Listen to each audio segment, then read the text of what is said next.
Action to this startling development from Kentucky Senator Rand Paul. Senator, what do you make of this?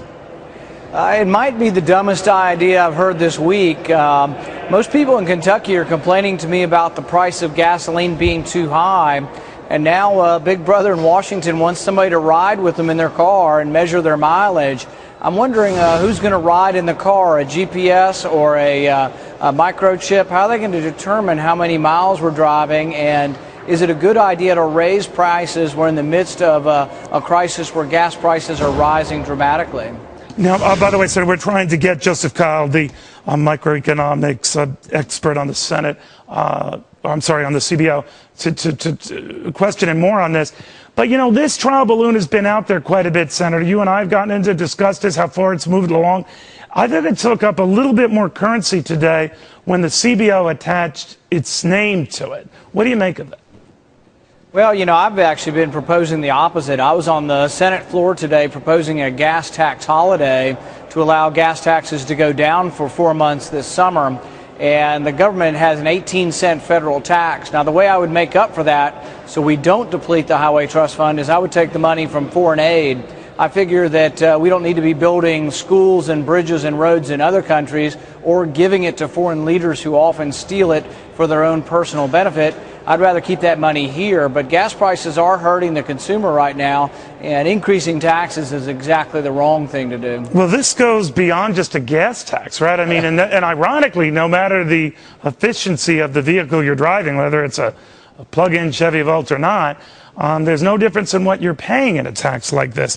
Now, Joseph Kyle, this Assistant Director for Microeconomic Studies, Senator, had said that this would be a way to increase the charges that users pay and promote more efficient use of our highway system. What do you make of that? Well, you know, like I say, I'm not too excited about having Big Brother sitting in the passenger seat with me. I'm not sure how they're going to measure the mileage of those who are driving, but I am certain of one thing. I think it's a mistake to raise taxes in a recession. People are hurting, prices are rising. If you measure inflation today using the same parameters that we did in the late 1970s, we really have 10% inflation. It's hard to tell the working class family that when gas prices are rising and food prices are rising that there is no inflation. The working class families are finding and feeling this.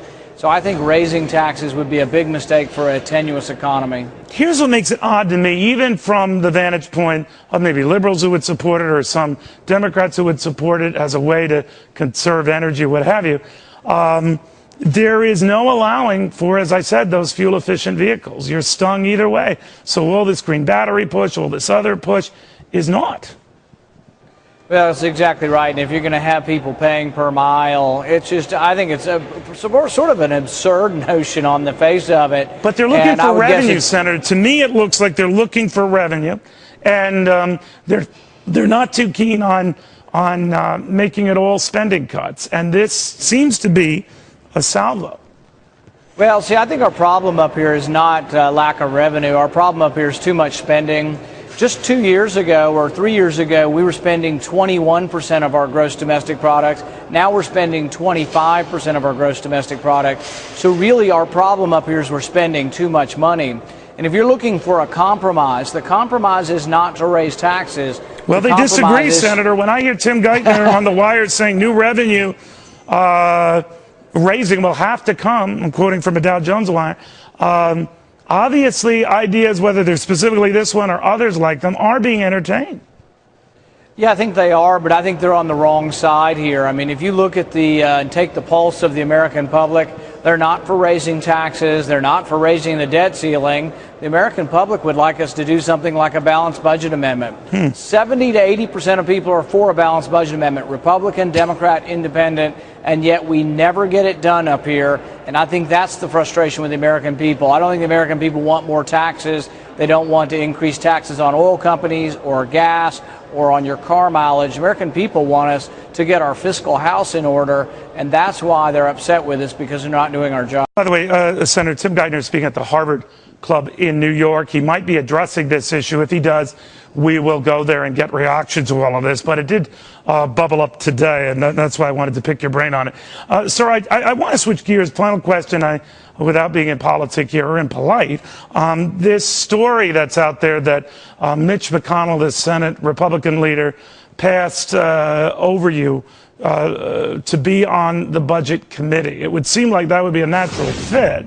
But it also comes on the heels of reports that he similarly kept South Carolina's Jim DeMint off the Finance Committee.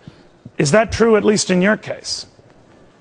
What I would say is that I have a very good working relationship with the senator. Mitch McConnell is from my state. We work together on a lot of things. Well, you weren't his original choice for the Republican nomination. We know that. And I know he did support you once you were the nominee.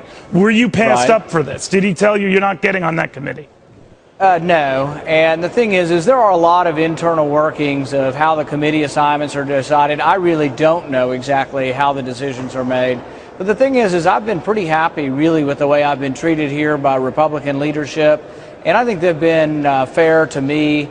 And the thing is I do get to voice my opinion. My opinion is not told that I can't or pushed aside and say, I feel like I am treated pretty fairly up here and that we do work together on a lot of things. But I think Senator, I have a distinct I don't mean to interrupt voice. you. You know, you're always a gentleman, as is your dad.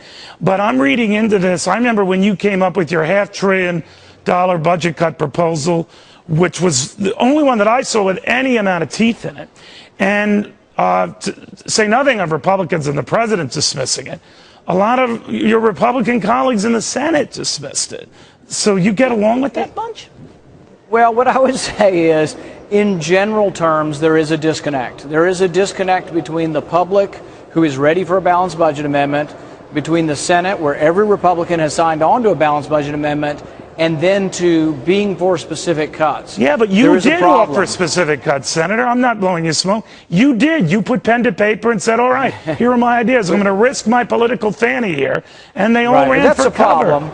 I'm saying that there is a problem. I'm not disagreeing with you. I just don't like to make it in personal terms. What I would say is that there is a problem. The example I've been using recently is actually from the House, where they had an amendment to cut out Amtrak rail lines that lose twice as much as they bring in. It was a couple $100 million, and 80 Republicans bailed on us, and we couldn't even cut $200 or $300 million.